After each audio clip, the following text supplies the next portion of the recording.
Hey everybody, Dan here with Pain Free You. Welcome back to Pennsylvania. So, it's a chilly day, rainy. Anyway, Dan's weather report. Today's topic is going to be how knowledge and decision can quiet intrusive thoughts. So, get to that in a minute.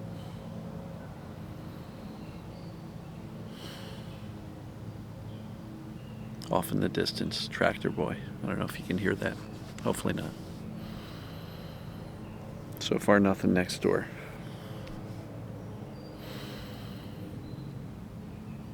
Not quite as many birds here as there were at the lake, but I can still hear them. So,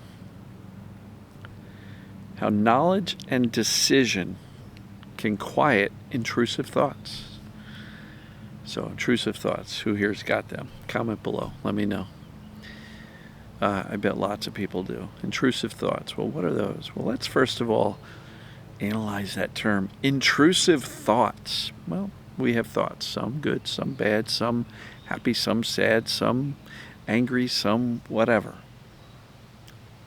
What makes a thought intrusive? I think in some cases it's a negative one, and it's automatic. Dr. Daniel Amen says they're ants. Automatic negative thoughts. Ants. A-N-T apostrophe S. So automatic negative thoughts. Are they intrusive? Sometimes they can certainly feel that way. And if you're dealing with any type of challenges in life, whether it be physical, mental, emotional, intrusive thoughts can really grab a hold of us and direct our days, cause us to suffer mentally, emotionally, physically with mind-body symptoms. Then we get these mind-body symptoms, we might get misdiagnoses, medical labels, scary prognosis that you might not get better, or I've been trying this stuff, it's not working. Intrusive thoughts, intrusive thoughts. And so I wanted to talk about how knowledge and making a decision can help quiet these intrusive thoughts. So a lot of times intrusive thoughts are just the natural default way that the brain, perceiving danger, is trying to figure stuff out, is trying to warn us, is trying to say, careful, be aware of this, maybe that'll happen. Oh no, what if that happens? Negative thoughts are just another symptom coming from a scared brain perceiving danger. So let's not define these thoughts as awful, horrible, the problem, OCD, intrusive. There's lots of labels for them, and yeah, some of the labels can kind of make sense. But when we define our thinking to be the problem, then we think, well, I've got to stop these intrusive thoughts. Oh no, because as long as these intrusive thoughts are going, I'm going to be in trouble, right? But what if the intrusive thoughts are just your brain doing its job? And what if we can recognize, hey, you know what? I don't have to stop them. Let's let the brain do its job. I don't have to fix them, because if we fix them, we can get caught in a loop of trying to fix our negative intrusive thoughts with more thinking about our intrusive thoughts. So let me fix my thinking problem with more thinking about my thinking problem, because I got these negative intrusive thoughts that are a thinking problem, so let me think more about my thinking problem. And you see how quickly we can get stuck in that cycle of evaluating, fixing our own thinking. So if you can't stop your intrusive negative thoughts, we don't want to spend all day, every day, fixing our negative intrusive thoughts. What do? Well, one, we don't have to believe those negative intrusive thoughts. So how do we choose not to believe them? Knowledge, decision. If you have the knowledge as to how this brilliant system called the human body, brain, nervous system, pain system, autonomic nervous system, if you understand how it works, then you can really take a good look at how your symptoms are behaving and see whether or not your symptoms are behaving in a way that says your brain is creating symptoms. And in many cases of chronic symptoms, the brain is creating them as a mistake. It's perpetually perceiving danger incorrectly. So accurate knowledge of what's going on, what creates symptoms of brain perceiving danger, is key. That's your starting point. Now the second point is, well, let me evaluate my symptoms to see how they're behaving.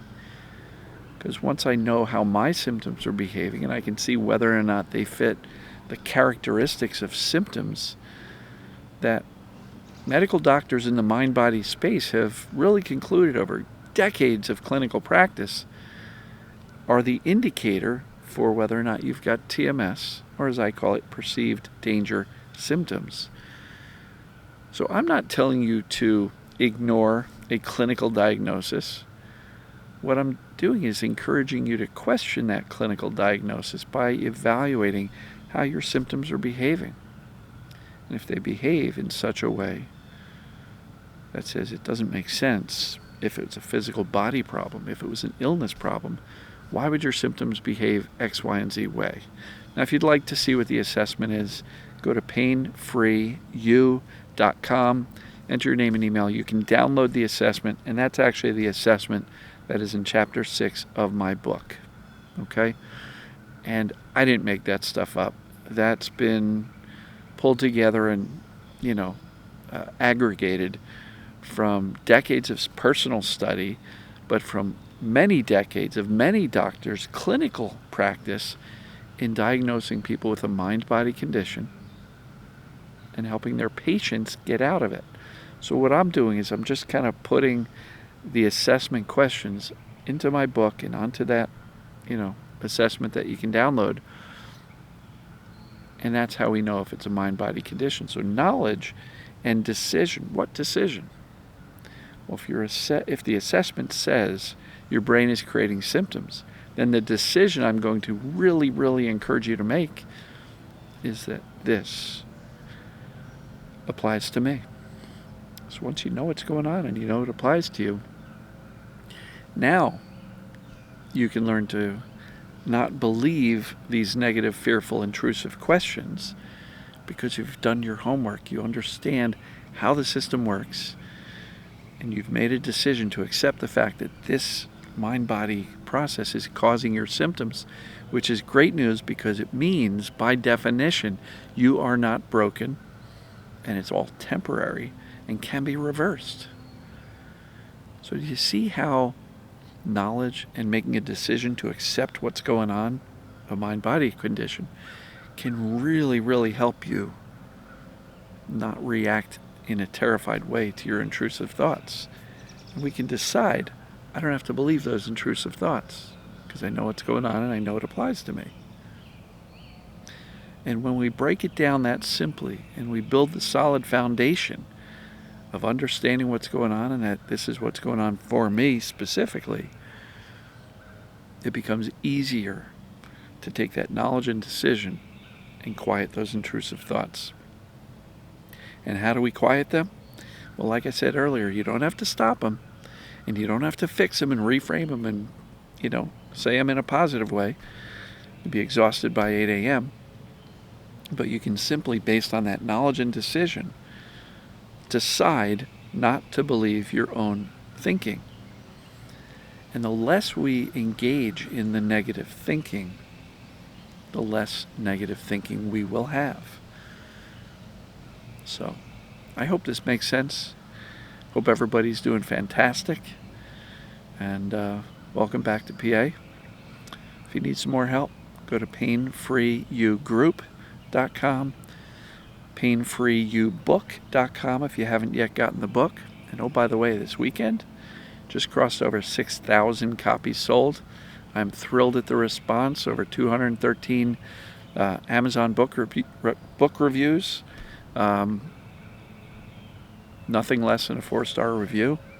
And 97% of them 5 stars. So I'm thrilled with the reception. I'm honored by how much people are saying this book is helping them, that my videos help. If you want to see successes, pain-free you success. Look, here I am listing links. Look in the description of this video on YouTube, Facebook. All the links are there.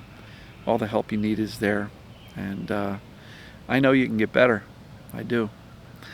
I wouldn't be doing this stuff and doing daily videos for over 6 years straight if I didn't know with certainty that this is how the stuff works and that you can apply it and get better.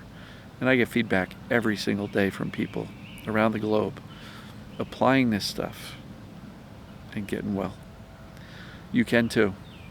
Not only is it possible, it's predictable, it's proven. It's your turn. Love you folks. We'll see you tomorrow. Take care.